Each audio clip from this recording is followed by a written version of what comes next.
eradicate them all, and they have to do something to prepare. Initially met with a stunned silence, even his crew believe he must have lost his mind, as the surrounding Saiyans burst out in laughter. Keeping his goal focused, Bardock can't blame the others for not believing him. Truth be told, even he himself wouldn't believe it if you were not in his own shoes. But shouting for silence, he states Vegeta is the only one he needs to convince, as Saiyans must follow their king. As another untimely vision overwhelms the warrior, seeing exactly how their home will be annihilated. Not waiting for his approval, Bardock decides the time for action is now. Per Saiyan tradition, he challenges the king to battle to claim the throne for his own, which comes to even more of a shock to everyone than Frieza's alleged invasion. Continuing, the rebel goes on to chide their people accept Vegeta's status as king for his part in liberating them from the Tuffles, but this will decide who the strongest among them truly is, causing one of the higher-ups to butt in, urging a stop to this insolence, and if he'd like to challenge their leader, first he must go through him, but Bardock declines. Finding out this man's name is Gherkin, the warrior reiterates he is challenging the king, not his henchman. As the others begin to utter in the background, the mutineer isn't even as powerful as Gherkin, so should he be victorious, he won't remain king for long. One scoffing if he knew he could challenge Vegeta, he'd have done it himself ages ago. Accepting the duel, Vegeta piffs at the idea that someone in the lower class could ever defeat him.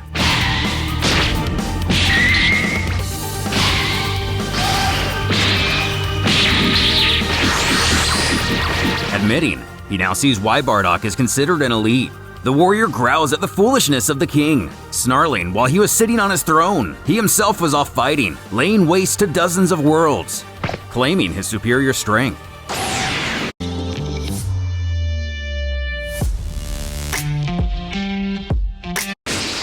Escaping a close call, Vegeta begins to summon what may be the Blast Wave attack used to transform. Bardock knows now's the time to end this.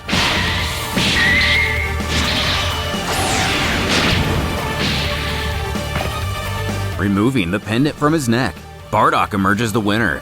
One of Vegeta's former men even shouts this out in declaration, though the new king is immediately challenged by Gherkin, which is accepted, but in accordance to Saiyan tradition, Bardock will have 1 week to rest. Resolving, they'll fight then. But for now, he commands their attention. This order will seem strange, but they must follow. If he is wrong, they can dethrone and kill him, but for the moment, unruly behavior will not be tolerated. First, no one is to alert Frieza of the change in leadership, as none of their plans over the next few days can be revealed. Informing of his idea, and the best chance possible. With his aid, the henchman elaborates how there were no Saiyans connecting Bardock and his crew. They'll need citing the cowardice. A rough estimate should put their individual powers between 15 and 120,000. While alone, they would likely be squashed. Together, with the entire race ranging, stating a horde of Uzaru are heading directly toward. Only seconds pass before the attack is confirmed. This insubordination quickly motivates the others, calling out the intruder on board. Hanazia immediately puts a boot to the man's back, demanding to know where the engine room is, while the grunts muttering, "Not really. Die!" "What did you expect? Your power's only 12,000, and I'm at least 22. You don't stand up!" In his chamber, an officer reports to his master their troops have made their way to the Uzaru army, and 94% of the Frieza force has already been wiped out. As the giant monkeys call for the Emperor to show himself, one asks what they're waiting for, the other explaining, either for Hanazia to lower the shields, or for Frieza to show himself. But time will prove problematic, as they don't have much air up here. Zarbon informing what's going on just outside. Frieza decides he'll just end this himself, using his true power. That last blast catching him in a daze, we spot his adversary staring out a window, in full view of her planet, and the many artificial moons. As the ship begins to malfunction and decompress due to the immense damage, Hanazia makes her escape, just as Bardock calls for all the Saiyans to attack at once.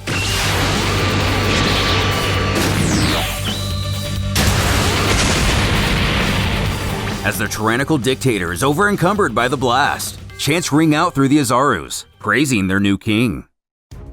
In the coming days, Hanazia asking if he thinks they should still send him, but the king declines to, stating the ridiculous methods of Frieza are a thing of the past.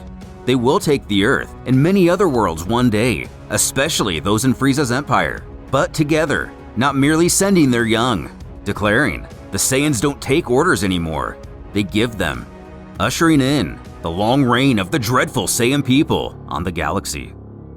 But upon the destruction of Frieza's ship, unknown to the rebels, someone happened to be peering in.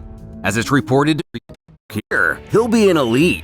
His thoughts are interrupted as someone calls for him, informing he's been reassigned. Explaining the recent order to the universe. Then maybe it's time to become king. Gherkin, the former king's right-hand man, also finds himself on a foreign planet as the native people bow before him of their race. Claimed one of their spies. It was in fact one of the king's visions. Nothing further. He dismisses his men for the evening.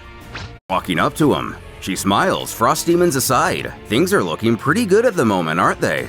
Not shifting focus. Oh, yeah. When she, matter-of-factly, reveals she thinks the state of grace is over. Snapping around, he questions what she means. Telling tomorrow she will defy him and take the throne for her own. And given the dynamic of their relationship, this is more immensely annoying than emotionally devastating. Hanazia even jokes she thought he'd have a vision about it.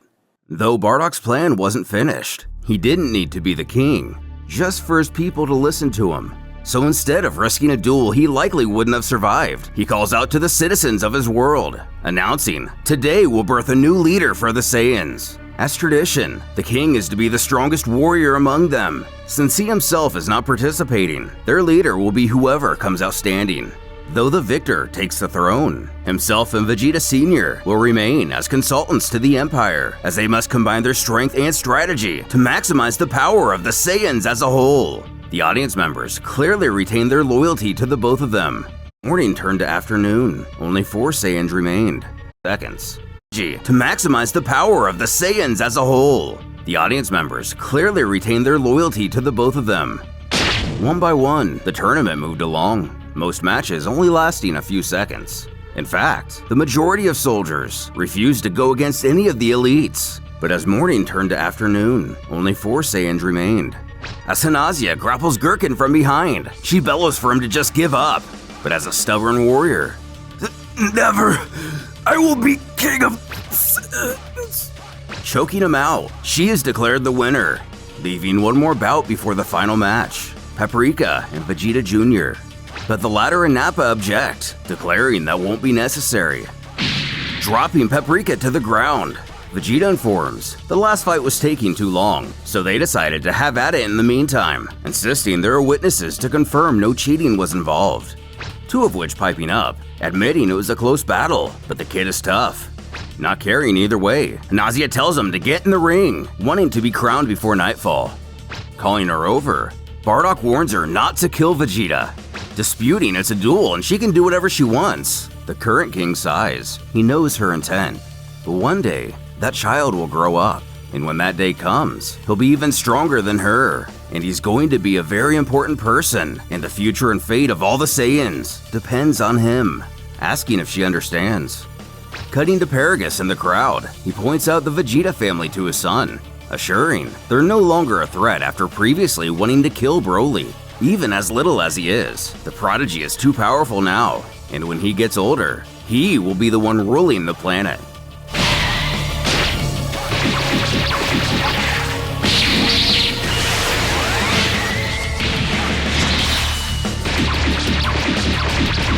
Vegeta Sr. surprised at his son's strength. In his absence, he's improved leaps and bounds. But Bardock knows this is only the beginning of his glory. However, it is not yet his time to lead.